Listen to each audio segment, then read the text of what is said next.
Alright, everyone, it has been about 45 minutes since our last episode. Nice to see you. I'm out of practice. If you can come up with any quips, I'll be amazed. Thanks, Morg. Love the vote of confidence there. Jesus Christ. Oh man, Rocky, when you throw that first punch, it's gonna be sick. What a great fucking way to get... Maybe we'll use that. Oh god. Please tell me you didn't record that. Yes, we recorded that. You're right here. Let's see if Jesus Sam can fucking fill in the Christ. first bubble on this Scantron. It's not even like, can you select the right one? Just choose a letter. See if you can get. Go for a consonant. There are lots of consonants in there. Or maybe see if you can pick out the vowel. Come on. Honestly, it's not a bad lead-in to our subject today. You know, just thinking about like a dude getting his fucking face stepped on. Yeah, you've had a rough one there, and yeah, that is I'd say 1 out of 4 panels of Black Lagoon. There is way more setup than I remember in a good way. The guy's really good at pacing stuff out. Oh, this episode's about Black Lagoon, by the way. We've been waiting way the fuck too long to do an episode, just celebrating perhaps at the very least, one of my favorite anime of all time. Yeah, I almost had a relapse. Not the drinky kind of relapse, but I was thinking, like, wouldn't it be funny if we did an episode about some, like, ironic trash you already knew would suck going in? And then Sam decided we would be men of purpose today. We'll be people with dignity, and we'll talk about something that matters. So, this is about Black Lagoon. I remember when I first introduced Black Lagoon to you. This is Was now this a bookstore?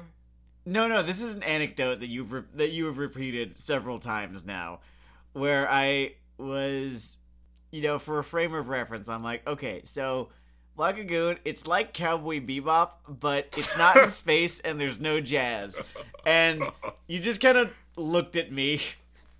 Ah, yes, the greatest pitch of our era, Cowboy Bebop without the space and jazz. Brought to you by Netflix. And we have cycled around that for years. I think we used that for us. Like, I want to say I said this 10 years ago. Yeah. No, longer than that.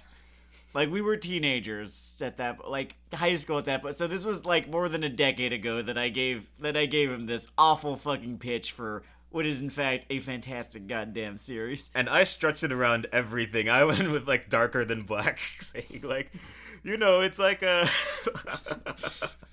it's like a hero without the future or a teenage internal strife. Oh, man, I miss Darker Than Black.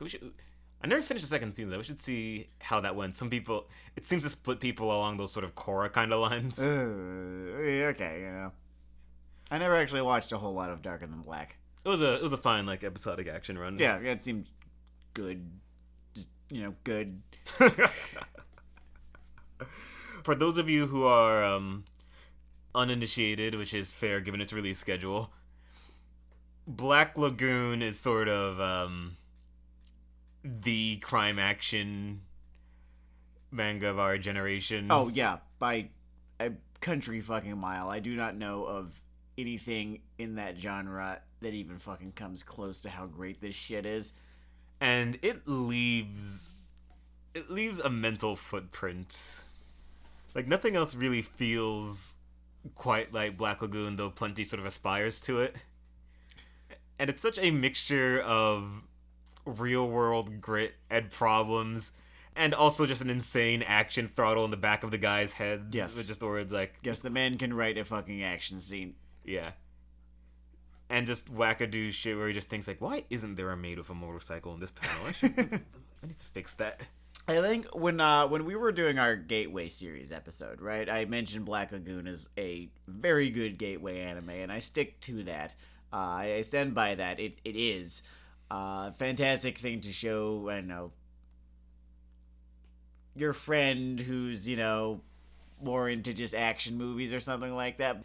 Yeah, if you have a John Woo addict in your life, I would maybe try to, like... you feed dogs pills by wrapping meat around it? Mm-hmm. Black Lagoon could be like your anime version of that for just sneaking this whole mode into their life. For sure, yeah. I think when I discussed it then, I was talking about how its author, Rei Kuroe, has a very uncommon set of sensibilities, that he brings to Black Lagoon that make it feel very much apart from the usual anime and even seinen kind of right? It's tough to nail down exactly how he goes about writing it, but it's worth attempting to describe, right? We've got an hour to do this. We do have an hour to do this. One thing I'll say, it's especially heavy early on, is that he has that sort of Tarantino pop culture kitchen sink thing going on where everything is orbiting around his brain, and he sort of picks a few things per chapter to make it about. He dials back the musical aspect of it as it goes on. Yeah, I think it's got a soundtrack. I mean, obviously Cowboy Bebop's got the better soundtrack. It has, a soundtrack, and I think at one point, as far as music, I don't know. There's this one scene where Revy listens to White Zombie. Yeah. Which is fun. Not Hellbilly Deluxe. This is White Zombie. Here's what it is. You get this fantastic balance in Black Lagoon of, how anime does a whole, here is this weird world that we're going to build right here. It has very specific rules to it. Yeah. And that is a lot of the time how world building works in anime, and sometimes it works and sometimes it doesn't. And then world building outside of anime, we'll say, just in general outside of anime and manga, has is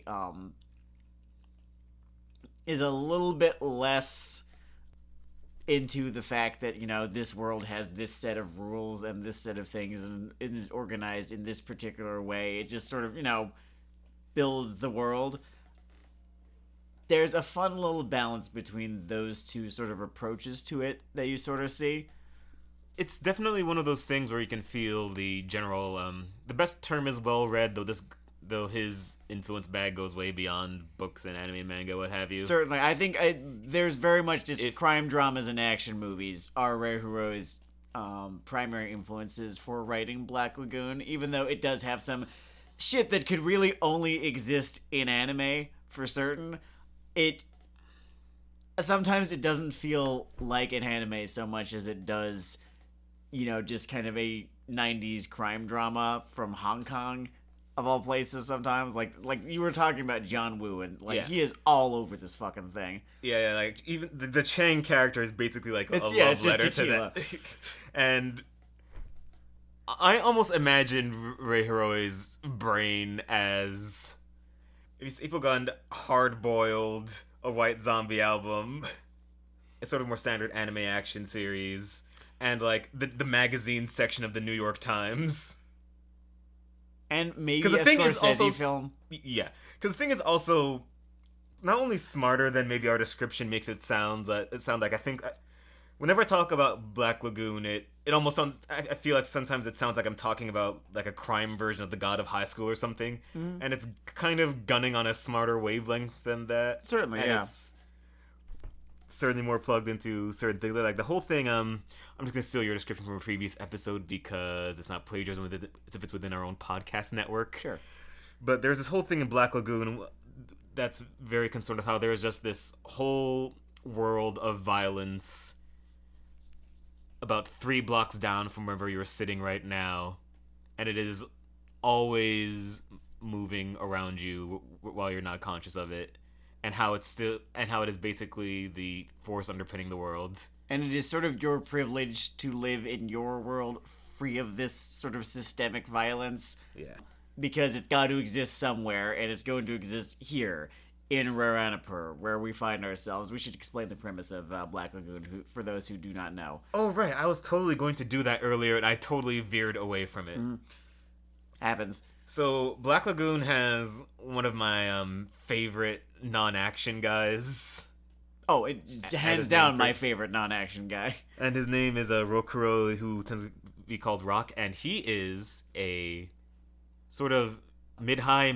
Oh, very mid to low, or just salaryman. He's a Japanese salaryman. He's sent on a business trip to Thailand. And on this business trip, their boat is captured and held for ransom, and he is taken hostage by the crew of this boat called the Black Lagoon. And if that sounds like a pirate thing, it's because they are super into the pirate motif in this. Mm-hmm. But this is like 1994 or so. In terms of the setting, I think it's like mentioned once or twice that this is like the mid 90s, maybe 94, 95, 96 around. Yeah. So tech is around that level for the duration of this. You know, you've got a character who is a non-vet who is not yet elderly the way that non-vets are now. Yeah. And after he's captured, he basically like just falls into this life because this sort of straight arrow company. Because fuck black companies. Black company, for those who do not know, is this sort of slang term in Japanese for companies who are into that whole like 70-hour work week. You fall asleep at your desk, you go out drinking every night. Yeah. Every company that just says this is your life now, Yeah. which in the march of things slowly becomes every company everywhere. Isn't it nice that that's one of the things we chose to culturally exchange? I'm getting a 10% raise in January. Yeah. So, yeah, his company has shady dealings. They abandon him, and he ends up actually, like, joining this crew. And I can only describe him as... he's like the Black Pearl's office manager. Well, he just brings this professionalism to this outfit of, you know, professional criminals who, yes, while they are professional criminals, they do not know how to run a business in a way that, you know, everyone wins. And he does, so that is what he brings to it. He brings that to it. He also can just... there's something it does, and I'm gonna phrase it as a gag, but it's actually played very well. Mm-hmm. But in this world where everyone just shoots each other in the stomach first, he can talk to people. It's like a fucking superpower. Treat it like it's fucking magic, yes. He seems to be one of the first people to think, what if there was no violence and not even like the implicit threat of violence in this particular business dealing that we are having right now? And he says this, and you could swivel around the two people at odds with like the tracking shot from Bad Boys 2 as a Donald's like, my god. And I really enjoy that. Well, yeah, it's because it's a lot of the time you will have like this series. I've never really loved the whole non-action guy trope too much. Because usually it's just like, why the fuck are we following this asshole? I wanted someone who could kick ass. Fuck this. It can really feel contrived under... I don't know, who's the least effective non-action guy where you're still into it? I need a word for like a line. Like the X-character line. Like, well, the least effective non-action guy who I still am kind of into. What do you mean? Least effective in terms of like effective storytelling, or least effective in terms of like, man, does this guy not fight? I guess it'd have to be, let's say, efficacy. Efficacy, like in universe. Yeah, Like Arthur Dent. No, because like no one was really kicking too much ass in that series. It's just that he was just this normal fucking dude, and everyone else was just weird. Yeah, that's more so like not Arthur Dent. All right, prepare your hate mail. All hate mail can go to blindmailbag@gmail.com. Mm-hmm. I don't like Doctor Who. Maybe that's an example. Oh, yeah. I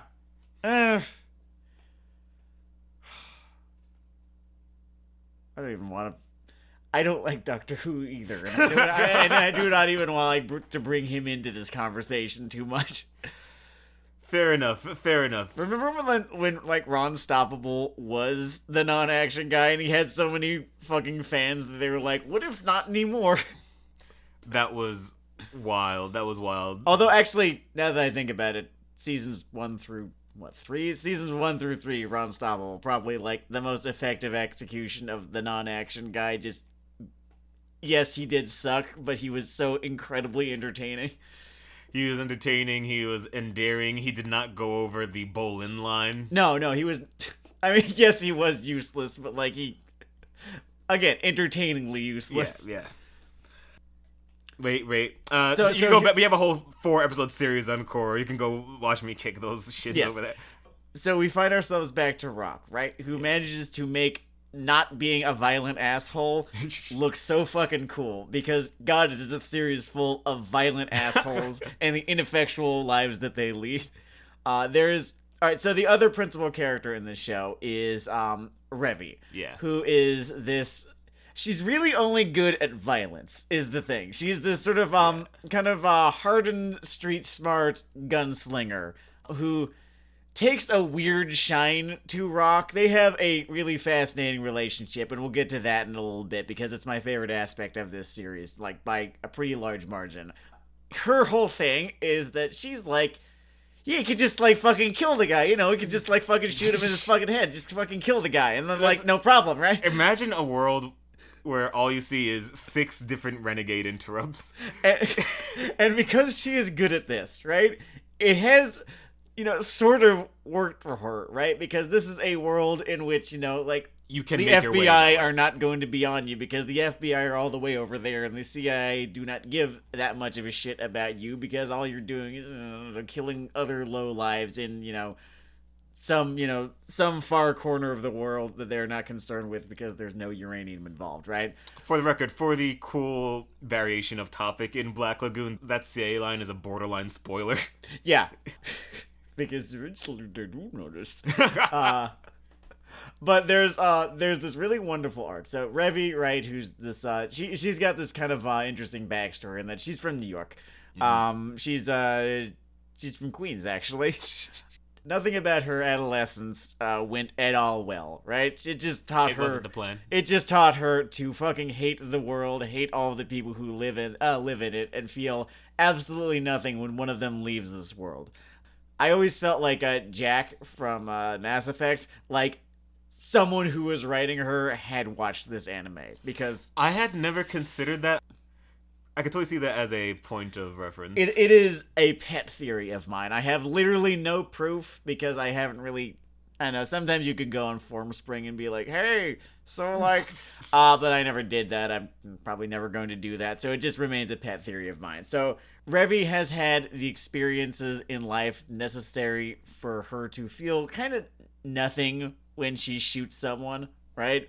It's been that kind of a fucking life for her, right? And what I super appreciate about Black Lagoon is that it basically, instead of just leaving that there as a isn't that cool and fucked up, it sort of just becomes one of the philosophical, like, how valid is this worldview, and her whole development arc is like... is her kind of learning that this is wrong, but it doesn't, like, it never takes this moralistic stance on it, right? Yeah, it's a struggle of this. She has a very, like, well-structured set of arguments as to why she is perfectly justified in feeling this way about the world, in, being this way towards other people. And, like, when you listen to her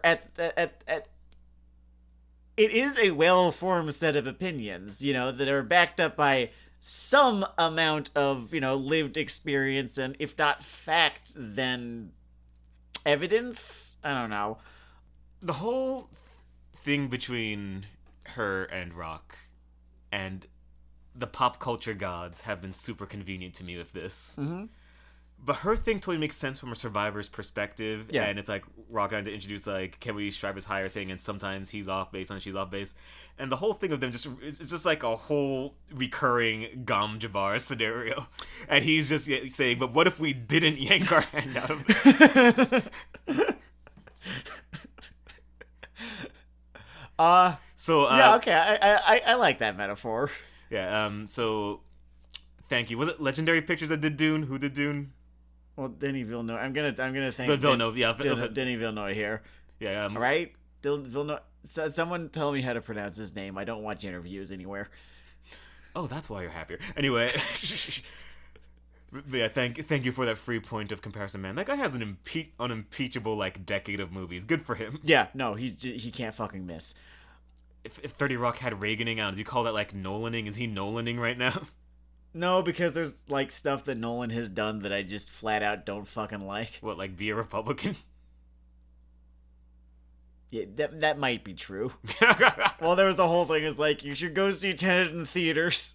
You have to. Oh, man, you have to. That was... It's the right way to do it. It's the only way to do it. You should see it in theaters. That was his Joe Rogan moment is, why can't I tell 5 minutes at the Comedy Store? Fuck this virus. Back to Black Lagoon.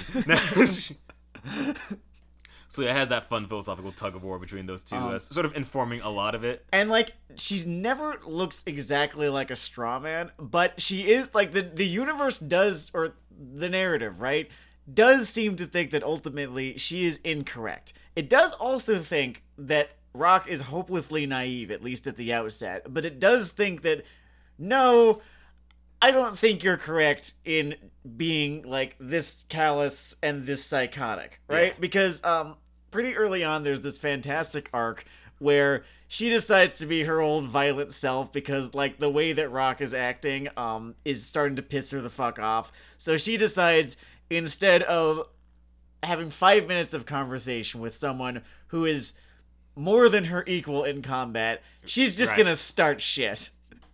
And it just goes so unimaginably poorly for her for the rest of the arc. And if she had just calmed the fuck down and been an adult about the whole situation, the arc wouldn't have happened. It would have gotten worked out within 10-15 minutes, like Rock was trying to have it get worked out. But instead, she decided that she was gonna be a badass. And look what that fucking got her. I think... Which arc are you referring to? The introduction of Roberta. Yeah. Where, like, Roberta shows up, she's in, like, and Revy is in kind of a bad mood because, like, Rock has been, Mr. Peacenik, and she thinks that he's, she's kind of like, she's kind of got a crush on him at this point, but also his views on life are, like, so diametrically opposed to hers that, like, it's able to get to her a little bit, and she's all fucking mad. God. Someone, like, trying to philosophically pull your hair, but it's murder.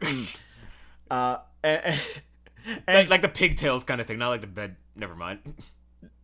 Yeah, exactly, yes.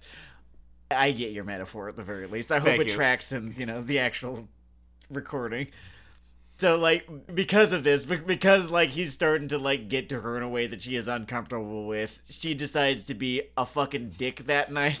And she just picks the wrong person to be a fucking dick to. It's a very fun inciting incident. And, like, the whole arc ends up just being about, like, maybe you're wrong. Maybe you almost just got yourself and everyone else killed because, like, you think that being a badass is the correct way to live your life. And I'm telling you, it's not. You're just gonna get unlucky and die next time. Stop lighting cigarettes with your gun. And it ends up being, like, the beginning of, like, a really fucking fascinating character arc for her. That's still ongoing because, God, this guy takes for fucking ever to write. He is Miura slow.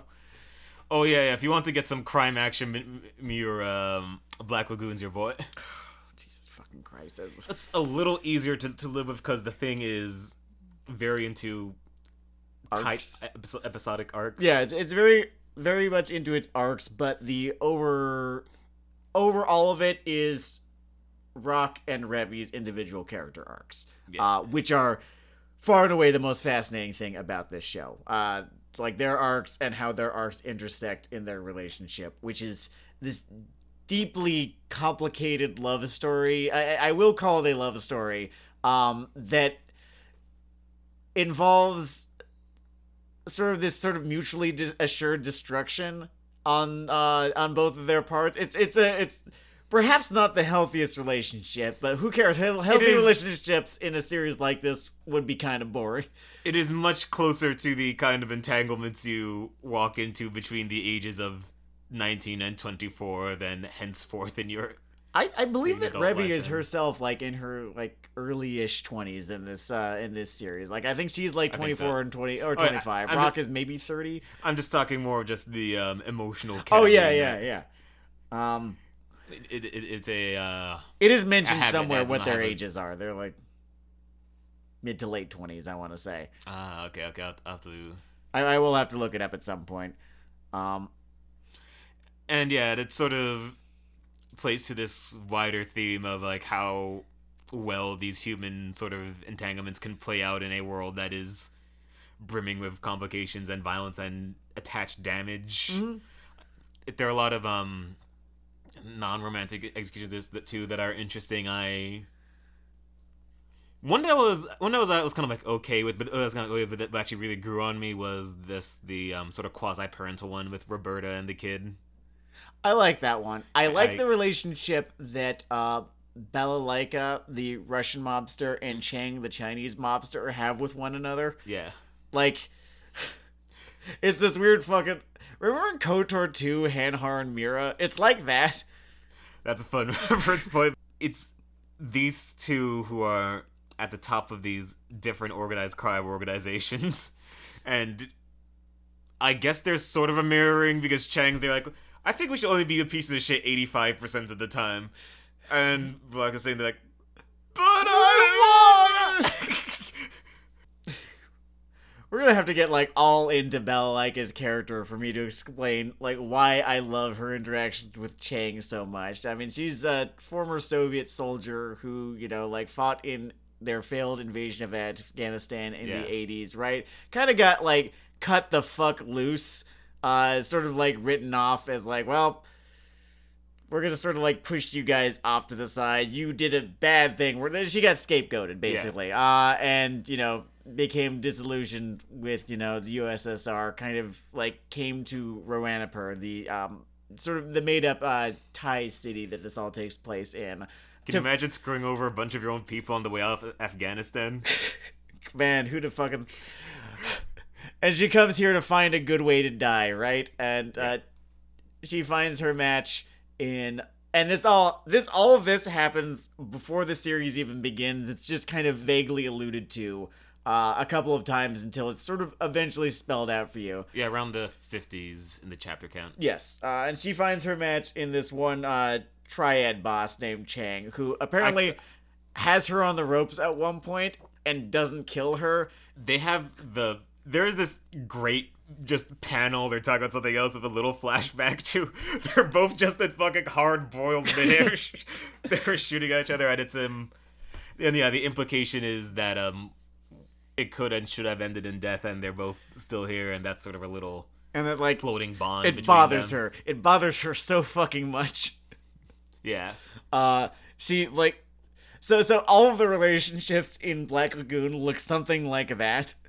So the relationship between Rock and Revy, which is, like I said, the most fascinating thing about this show, is that Revy is very, very set in her ways about sort of how she thinks people are and how she thinks the world works. Yeah. And Rock and his pretty firm belief in, no, you're wrong, right, has been the first evidence she's ever seen, right, to perhaps shake that assumption. Yeah, he maintains a sort of fundamental decency in this environment that kind of runs, even whether it works or not, it's just survival, kind of runs counter to our understanding of the world, and that is the whole magnetic thing of it. Yeah, he doesn't even believe that the world is like this great place. He just believes that it is worth being a good person, right? That, like, even if it doesn't even fucking mean anything, he's just gonna do it anyway, just cause fuck you.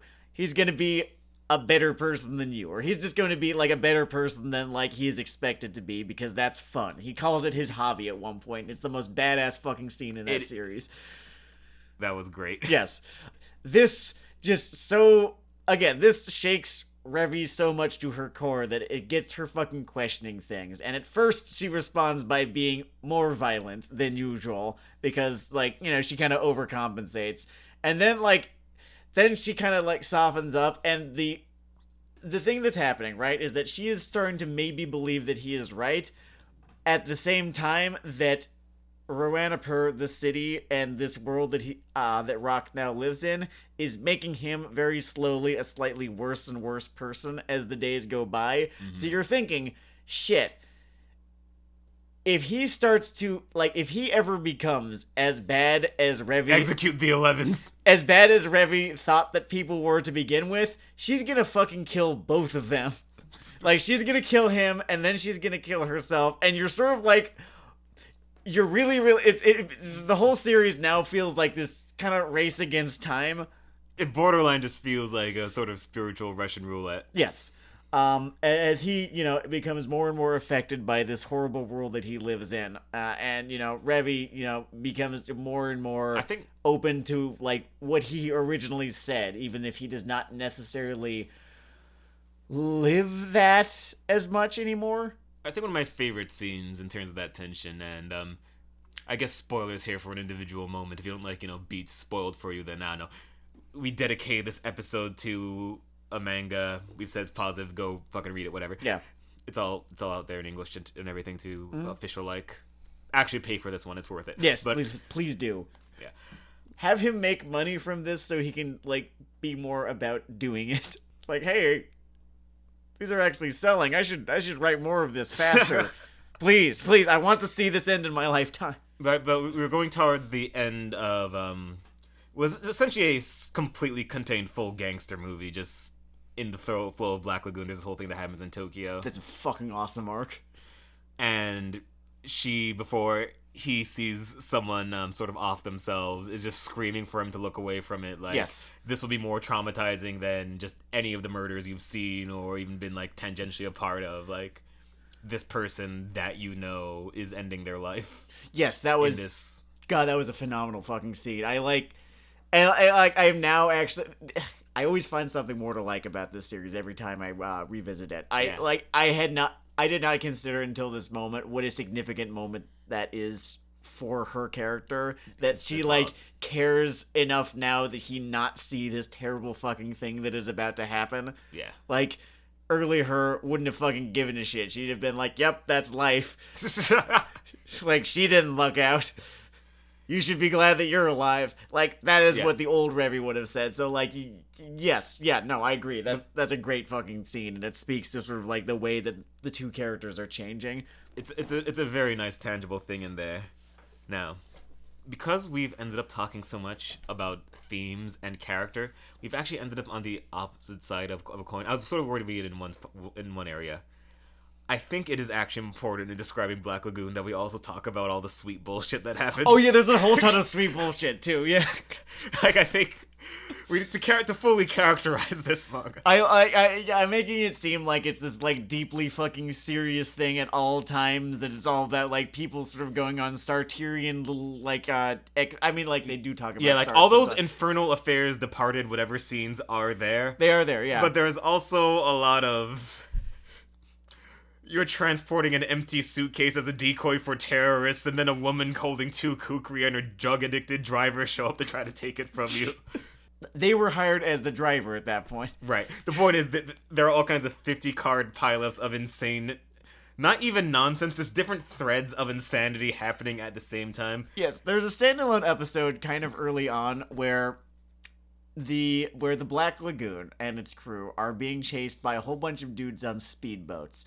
And then there follows this action sequence where Revy, right, kind of just like it's a regular Tuesday, just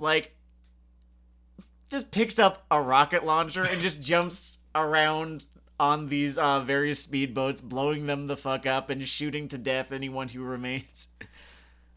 It may actually be my favorite action sequence involving a grenade gun. Cannot think off the top of my head how many action sequences involving grenade guns I've seen in my life, but this is definitely the best one. I might be forgetting the others. Maybe they're not as worth remembering. I just know I can unqualifiedly give that whole that entire total party wipe she executes. Yes. The entire sequence also does feel pretty well earned too, because you could just you the author, right? I remember I was sort of banging this drum when we were talking about Korra too, but in a slightly different way. You, the author, can just say, and then, she goes around with a grenade launcher and blows the fuck up at all of them. And, you have that power and you can totally do that and it doesn't cost you anything, but it is not necessarily going to feel earned or believable, I guess. Or, it doesn't even have to be believable. It just needs to be believable in the context of the story. And in the context of Black Lagoon, it feels so much like, oh, so this is this character and this is what they do. He does a really good job of, building the context for that violence, building the moment, building the scene itself. If you want to learn a lot about the art of the action scene, I think we tend to focus a lot on sort of one-on-one martial arts style ones on this show because that's a fantastic tradition and I love it, and I'm watching Full Gear this Saturday. Hell yeah, motherfucker. That's not a plug, by the way. The only thing we plug on this show is Vamp Stamps, tattoos you can get in the greater New York area. From one Morgan Wright, who is currently waving at the microphone. It would be an awesome shot that they are doing, but unfortunately, this is a pure audio podcast. That said, excellent things across a variety of themes, including, by the way, anime shit, so they have you covered. Yeah. Kick down that door. Look on Instagram, there's cool shit. Vamp.stamps. As I was saying, the construction of the action sequences is in this, like, the way that he puts together the gunfights, the geography, the way he so builds these ecosystems of people who are good at this shit, but even within that, there are at little levels. It's just, I love all of it, and it's everything from maids that do capoeira to a special forces... Were they Marine? I don't even know. They were a CIA. They were a CIA wet squad. Yeah. And you're talking about the Dance of the Dead arc, right? Yeah. There are so many flavors in this. Yeah, everyone's kind of got their own like thing in this show. Yeah. Like everyone kind of and it's great because so I've gone on about this before. Like a thing that like sometimes bothers me in anime with anime world building is how it feels too structured at times. It feels too much like there's this weird set of rules that everyone is adhering to for whatever reason in whatever setting it happens to be. And those rules do kind of seem to exist in a very soft way in this series, but no one talks about them constantly the way that they do in like... what was the thing that I was just watching? Chivalry of a Failed Knight, right? Where, you know, like everyone, like there's like a name for everything. There's a name. There's a level for everything. It's like, oh, but you're a level whatever, and I'm a level. You shouldn't be able to shit like that, right? That is only ever implied and only ever very lightly implied in Black Lagoon. Like you look at two people and you just sort of are left to figure out who's coming out on top just based on what you've already seen of both characters rather than, you know, what you've heard or been told about them. Yeah, I think a lot of action anime suffers from the problem that it sounds like you're describing ranks in sumo. Yeah. And for those of you who aren't as plugged in, just sumo has this very interesting actually just system of ranks and sub-ranks and tournaments and that people move up and down and who they can challenge conceivably, yada yada. Huh. Yeah, it's a whole thing. I'm surprised you could definitely structure like a whole wrestling thing around. Oh, that's fun, yeah. Around it. Sometimes I think that's just why NJPW's booking is better, but that's a whole other thing. Could be. I mean, like, this sort of system, I guess, works a whole lot in, you know, a sports-based thing, right? It works in a sports-based thing. It works in real life where the drama is automatically carried out, but yeah. When you attach it to the level of reality as opposed to sort of artificially externally exposed sports rankings, it gets kind of weird and it just takes something out of what you're doing in the storytelling a lot. Yeah. And this has been a long-winded way of saying that Black Lagoon does not have that problem. Black Lagoon doesn't have that problem. It does not feel like burdened by the idea that it should, you know, have like these stats attached to characters. I've never loved when that is a thing. I've never loved that either. If I were to give Kingdom one flaw, and it's moved away from this, but there was a little period, I think it must have been like 400 chapters, and it's been going on for a while. Jesus Christ. Where like... You keep asking me to like read this. You're like a One Piece fan. Y'all just read Kingdom, Dennard. Yo, bro, you ever heard of these two cities? Bro, sometimes there's war, and sometimes there's peace. You got a weekend? Alright, so... But I remember there's this one chapter where... Like, right after it just included, like, these stat sheets for the characters of their strength number out of 100, and you could have seen a blood vessel burst in my right eye. And I'm like, no, his strength ranking is 2 people walk into the sword fight and 1 person walks out. What the fuck are you doing?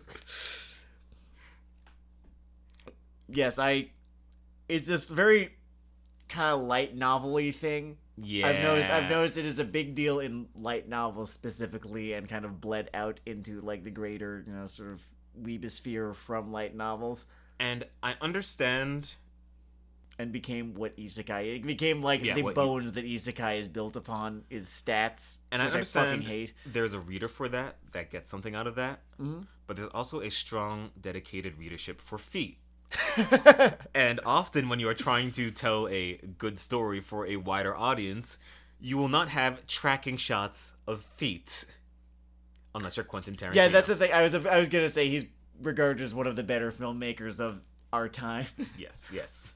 Tell you what, if you are Quentin Tarantino, when you feel your overall is as strong as, when you've already made Jackie Brown and Pulp Fiction, hop on that feet train. Show me your feet, whatever. Mm-hmm. Until then, yeah, hold back on the toesies. Yes.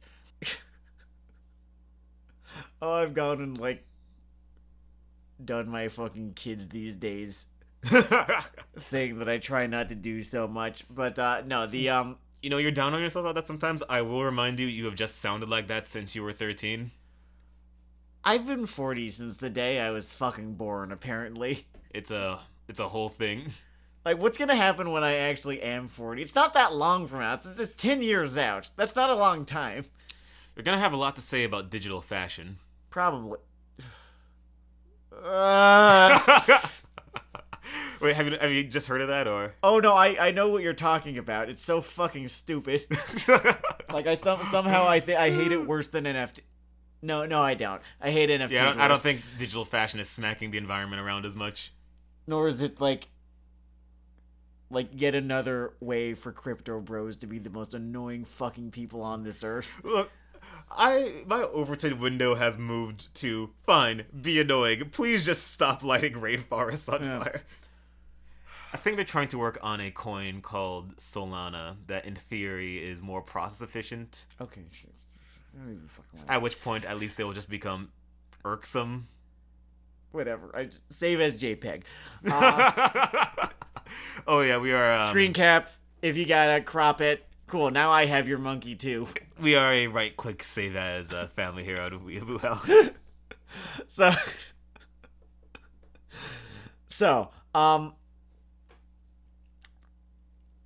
there's that, I guess.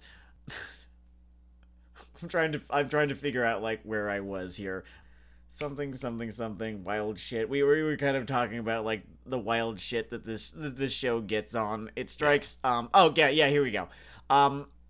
It has this really good idea of when it wants to be like nutty John Woo action movie and when it wants to slow down and just kind of like talk about shit that Ray Hiroe thinks is interesting. Yeah, I do like that arrangement. I do like his sort of askance, head-tilting eye, just a sort of general Black Ops-y world. Yes. Which, one thing I like about Black Lagoon is that thing receives a way sort of harsher overall judgment than just the concept of criminality. Yes. The idea of American intervention is not exactly smiled upon by Mr. Hiroe, and I'm not even in a whole like imperial Japanese apologist sort of way. No, he's talking about like Reagan era, to now, Reagan era to present American intervention. How he's like, why the fuck you doing this? The fuck you think you're doing? It's like I notice you have this hobby of not improving your life or ours. And in fact, degrading the quality of our life. Maybe you shouldn't.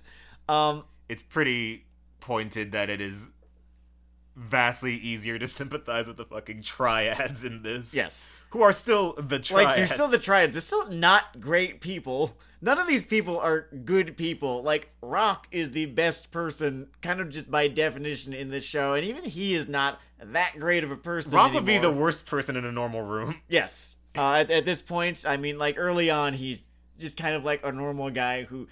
What I like about Rock is that, like, he didn't even know how firmly he held these beliefs until they were tested. He probably, like, didn't even think about this sort of thing before this series began, right? Yeah, he got thrown into a real philosophical pressure test. I like that about this show. I like that about how, like, how a normal person put into circumstances like this would cease to be normal really fucking fast, which is another reason that he works so well as a kind of non-action guy and as a viewer cipher. He's not even a viewer cipher the way that a lot of like boring anime protagonists are. He gets his beliefs pressed against from different angles, which I like. Like, I enjoy just the whole brief exchange with the other sort of wayward Japanese organizational type of figure. It's not as hack as it sounds. It's different. But I have a bad habit of saying everything in snark-ease. Like, do you remember when fucking Han Solo said, "I know"? That's my life. But I think this is referred to as an irony addiction. Irony addiction, irony poisoning. Irony poisoning, yeah. Yeah, it's slowly killing me too. But the point is, there is a figure that is a sort of effective foil to Rock's viewpoint, and it's also a guy who also has his own sort of strong boots that he also does adhere to, but he sort of comes from a place that may have been more comfortable to begin with. Like, he was essentially what was this group called? Like, his whole Japanese borderline Soviet thing? Oh, you're talking... No, he's a communist. Yeah, he's a communist. Okay, he's like a member of like the JRA, the Japanese Red Army. Yeah, and he's basically still trying to make that happen. Communist ideals work in a way that Rock's still trying to attach himself to his like humanist ideals. Mm-hmm. And it's cool. It's cool. Yeah. And once again, it keeps fucking happening. I'm trying to describe how this series is close to just having like the guy from My Friend Pedro with the skateboard and the machine guns, and I keep talking about all the stuff that's going on underneath it. Black Lagoon is a series that is successfully operating on two levels. Yes. Is what I say. Because when you read this, you will be thinking, he was talking all this smart shit, now there's this like maid with a grenade launcher. What the fuck? and I'm just trying to brace you, there is the maid with the grenade launcher, and it is also sweet, and I love that. But there's also this stuff, and I think it's very cool that this captures both. What is the most impressive to me about Black Lagoon is the fact that he is able to marry these two things in the way that he does, when they should be so diametrically opposed to one another, is such that you should only be able to have a series have one of these things exist or the other of these things exist, and if they both existed together, then the series would feel weird and janky and like it was trying to be two different things. But instead of that, Black Lagoon really manages to be a very singular thing, its own thing, unlike really any other anime I've ever watched or manga I've ever read. There is an alternate world where Black Lagoon is less skilled and probably not even bad in this world, but it just basically keeps slam cutting between like fight scenes from God of High School and conversations from The Departed. And it's just the most jarring thing in the world, but yeah, it achieves that marriage in a good way. Or maybe it's just because he knows how to pay shit out correctly. Yeah. Like, he knows, like, when to sit down and have them talk about Sartre. Oh, Ray Harore, super fucking into existentialist philosophy. He will have characters talk about it all the time. He loves that shit. He loves, like, the idea of, like, nihilism and determinism and, what should we do in this world where nothing means anything, right? That's, like, actually one of the main themes of this series. He's fascinated by all of this, and he will have characters talk about it at length right before a dude deflects a bullet with a katana.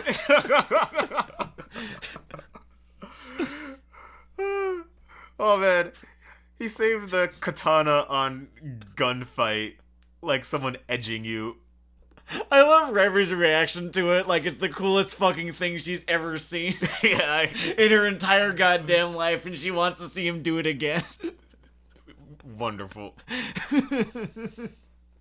And that is a action sequence in an arc that ends in abject tragedy. Oh, yeah. No, that was a downer.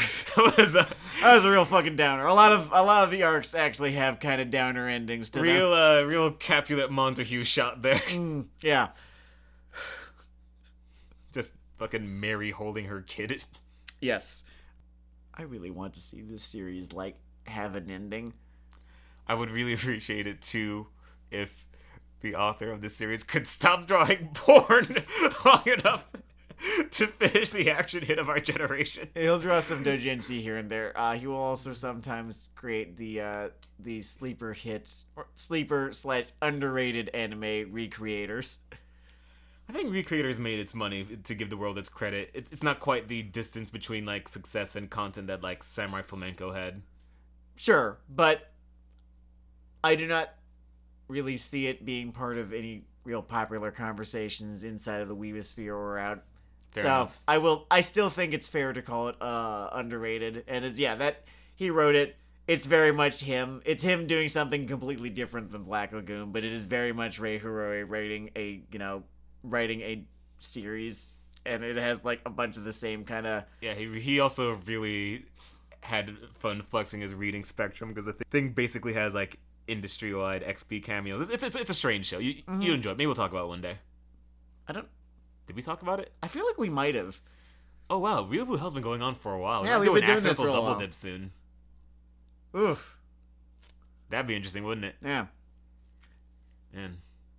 Yeah, I don't think the protagonist he finds the same success with the protagonist of Recreators that he did with Rock. Ultimately, I do think that Black Lagoon is sort of better characterized. Black Lagoon is just the better series of the two of them. It was fun.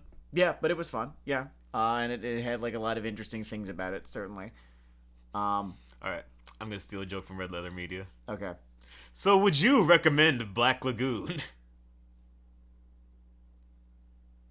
Because we've been we've been like gushing about it for the last fucking hour. Yeah. Yes, I would. Yes, fucking watch it. God, why haven't you yet?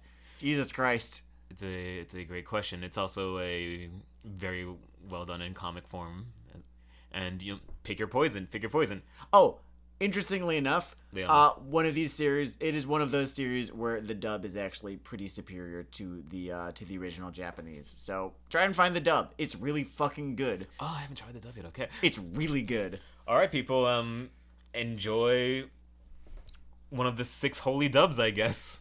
Yeah, it's honestly, I cannot watch it in Japanese. I think one of the things about the series is that he almost wrote it in such a way where he wants it to be in English, because that is canonically the language that everyone is speaking. Oh yeah, that's sort of lingua franca and the Rowan Poor Underground. And Ranapur. So there's this scene, or there's this whole arc where they go to Tokyo, and one of the characters will just in the dub will be speaking Japanese, and it's subtitled and everything, because that is happening in universe. So you sort of are imagining, you've got Rock, right, who is multilingual, right? But then you've got Revi, and then the other two members of the Lagoon Trading Company, who I have not actually mentioned up to now. Dutch and Benny, right?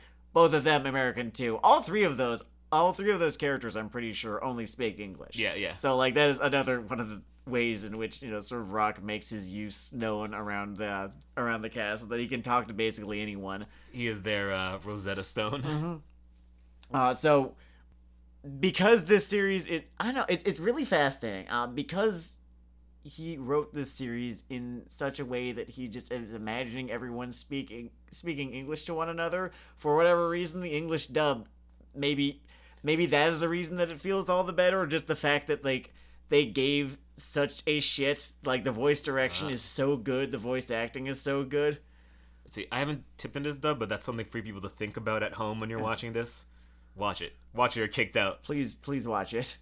Listen, at least one of you watched fucking MILF Isekai ironically because of the show. You need to balance the scales of the universe. I need you to do me this favor and just watch Black Lagoon. I need to be able to talk about Black Lagoon with more people. I'm always telling them to watch it, and I'm not asking them how much they liked it, because they haven't seen it yet. Yeah, it's that is the thing. So yeah, check that business out. This has been Weeaboo Hell. It is Once Weeaboo again, Hell. peddling vamp stamp tattoos. Grab it. Morgan Nail has it. fallen asleep. Peg it. Peace out.